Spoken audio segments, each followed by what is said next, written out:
Kerala story अपना काम कर रही है भाई, बिल्कुल अपना काम कर रही है। कल मैं मूवी देखने के बाद बाहर निकला तो एक आदमी बोल रहा था, यार ये मुसलमान तो बहुत खतरनाक होते हैं। पता ही वो आदमी था जिसकी बीवी को उसका बड़ा भाई लेकर भाग गया था।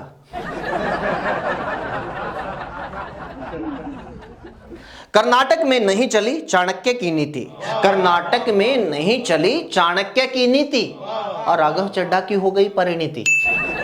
कुछ भी कहीं की बात भी कहीं जोड़नी पड़े, लेकिन लोग कर्नाटक में बीजेपी की हार के बाद मोदी भक्तों को चिढ़ाने का एक भी मौका नहीं चूक रहे।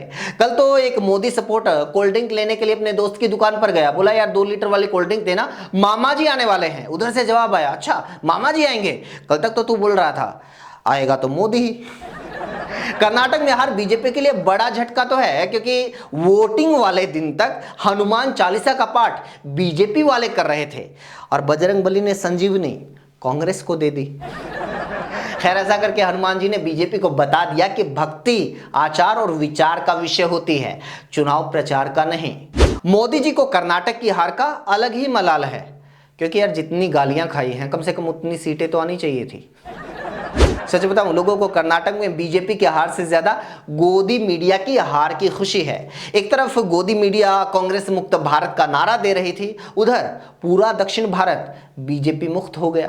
एक्चुअली गोदी मीडिया आपको कभी नहीं बताएगी कि मोदी के प्रधानमंत्री रहते दिल्ली, पंजाब, हिमाचल, बिहार, झारखंड, राजस्थान, पश्चिम बंगाल, ओडिशा, आंध्र प्रदेश, तेलंगाना, छत्तीसगढ़, तमिलनाडु, केरल, जम्मू कश्मीर और अब कर्नाटक, इस तरह के बड़े बड़े राज्य बीजेपी मुक्त हो चुके हैं। कायदे से देखा जाए तो आज सिर्फ 4 राज्यों में बीजेपी की पूर्ण बहुमत वाली सरकार है, गुजरात, यूपी, उत्तराखंड और आसाम। बाकी सभी राज्यों में बीजेपी ने जोड़ तोड़ करके या बैसाखियों के सहारे सरकार बनाई हुई है। नॉर्थ ईस्ट के जो छोटे छोटे राज्य हैं, मध्य प्रदेश और महाराष्ट्र में बीजेपी ने कैसे सरकार बनाई है, इसको महाराष्ट्र के केस में आई सुप्रीम कोर्ट की ताजा टिप्पणी से समझा जा सकता है।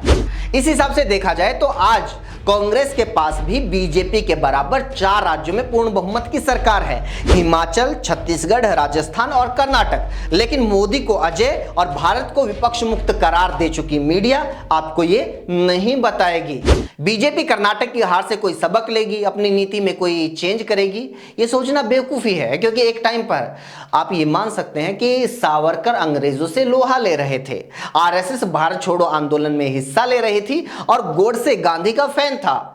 लेकिन आप ये कभी मानने की गलती मत करना कि बीजेपी हिंदू मुसलमान और पाकिस्तान वाला एजेंडा छोड़ सकती है। एक्चुअली चुनाव हारने के साथ ही बीजेपी ने लोकल मुस्लिम संगठन के झंडे को पाकिस्तान का झंडा बताना शुरू कर दिया। यहां तक कि कांग्रेस ने जो 200 यूनिट मुफ्त बिजली, महिलाओं को 2000 रुपए महीना राशि, बीपीएल परिवारों को 10 किलो चावल, स्नातक युवाओं को भत्ता देने जैसी 5 योजनाओं का ऐलान किया था, उसके बजट को लेकर सवाल पूछे जा रहे हैं। कांग्रेस से पूछा जा रहा है कि इन योजनाओं पर खर्च होने वाला 62,000 करोड़ रुपया कहां से आएगा।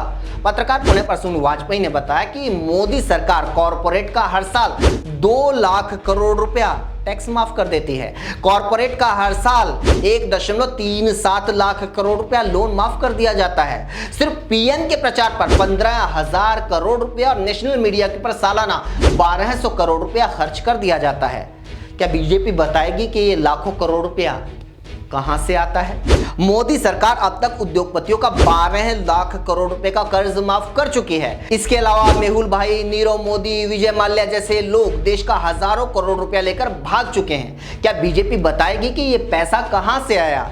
इस पैसे को उद्योगपतियों पर लुटाने से आम आदमी को क्या मिला? वो आम आदमी जो अपना पेट काट कर सरकार को हर चीज के ऊपर दुनिया में सबसे ज्यादा टैक्स देता है।